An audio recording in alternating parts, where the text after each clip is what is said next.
Kisah pilu dijalani seorang nenek berumur 70 tahun di Jakarta. Di usianya yang senja itu, ia justru harus menjalani hidup tak semestinya. Untuk bertahan hidup, ia mengandalkan profesinya menjajakan diri dengan rupiah yang tak seberapa. Kisah itu diungkap oleh Dr. Dewi Inong Irana saat jadi bintang tamu di kanal YouTube.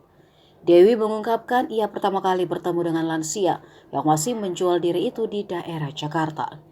Yang lebih mencengangkan lagi, lansia tersebut memasang tarif mulai Rp4.000. Nilai segitu hanya bisa diberikan oleh anak SD. Sang nenek mengaku pelanggannya bukanlah orang dewasa, melainkan bocah SD. Pilihan hidup sang nenek dilakukan karena sudah tak ada yang mengurus.